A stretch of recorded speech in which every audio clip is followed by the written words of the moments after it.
Alors dans les autres actualités, une information que je trouve très importante à vous remettre sur la table. Pourquoi? Parce que j'ai encore eu un cas là, dans ces derniers jours.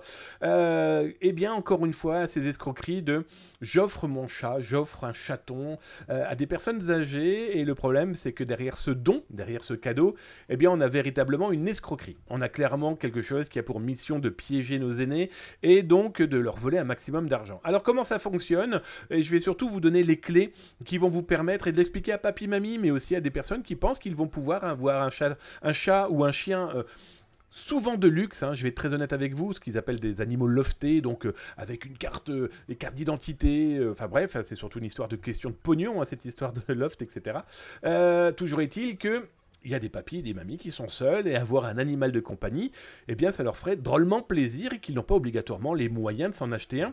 Surtout s'ils veulent un chat d'une certaine image, hein, d'une certaine notoriété. Sachant qu'à la SPA, il y en a plein de chats complètement pourris, mais qui demandent que de l'amour. Et ça ne coûte quasiment rien, sauf un peu d'argent pour la SPA, mais ça c'est tout à fait normal. Bref, des gens veulent mettre beaucoup d'argent dans ce genre d'animaux, et si c'est pas possible, eh bien, certains vont donc collecter le don.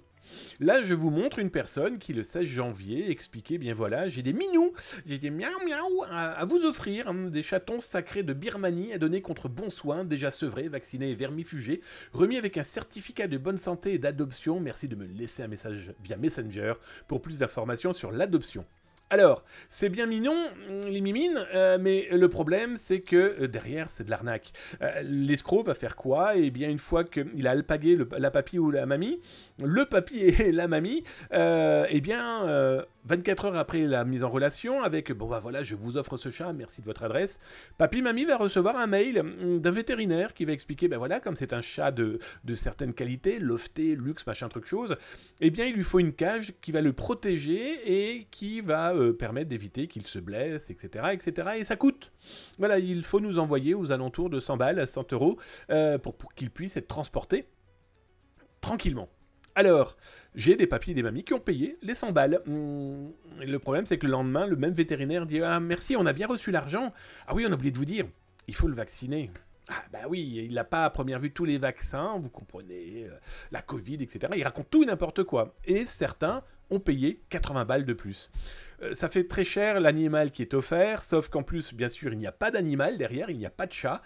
Non, par contre, il y a un véritable détournement d'argent, et ces papis-mamies ne verront non seulement plus leur argent, mais encore moins les animaux. Alors, comment on peut se protéger de ça? Comment vous pouvez expliquer à votre papy, à votre mamie, ou en tout cas à vos voisins hein, que vous côtoyez, d'ailleurs vous prenez des nouvelles, savoir s'ils vont bien, et vous leur dites attention, hein, tombe pas dans le piège, voilà je vais te montrer comment on fait. En plus, il y a un liant qui est loin d'être négligeable. Voilà, hein, vous prenez un petit peu de données, d'informations sur vos papis, mamies, en tout cas les gens seuls autour de vous. C'est super important, hein, ce lien social.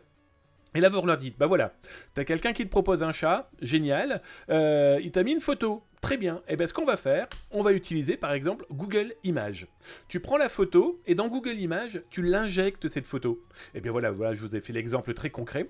Et Google Images, donc, il analyse les petits matous, et il va te dire, bah tiens, il y a peut-être des chats qui ressemblent. Oui, moi, ce qui m'intéresse, c'est surtout, est-ce qu'il y a des photos qui ressemblent.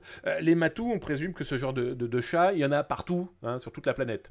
Sauf que là, on va simplement prendre la photo et on va cliquer là-haut, voir la source de l'image. Et là, abracadabra, on retrouve la photo des matous qui ont plus ou moins un âge avancé. Alors là, je m'explique, c'est que là, vous voyez, hein, donc on retrouve l'élevage, ça sans aucun problème, ça ce sont les gens et dont la photo est officielle, sauf que le malveillant lui a utilisé une photo de matou, les chatons là, ils sont pas nés là il y a quelques jours, on va dire même jusqu'au mois d'octobre s'il fallait parler du mois d'octobre, non, ils datent de juillet 2019, bon là ils ont marqué juillet 2109. Hein, je vous laisse choisir la date, hein, là on est carrément remonté dans le temps, ou là plutôt c'est Back to the Future, mais toujours est-il que c'est le meilleur moyen d'expliquer aux gens qui n'ont pas obligatoirement d'appointance de rendre ludique en fait la cybersécurité. Voilà, t'as reçu une photo, on te propose un cadeau, est-ce que tu crois vraiment au Père Noël 365 jours par 365 jours? Et si tu crois au Père Noël, je te montre comment tu peux vérifier de ne pas te faire avoir. Alors, je vais être très honnête avec vous aussi, hein, il y a des malveillants qui ont bien compris comment ils pouvaient piéger en faisant de manière à avoir des photos totalement uniques, mais au moins, alerter, c'est déjà commencer à se cybersécuriser. Et là, alerter votre voisin, vos papis, vos mamies, en tout cas les gens qui pensent avoir fait la meilleure des affaires au monde, c'est clairement les sauver.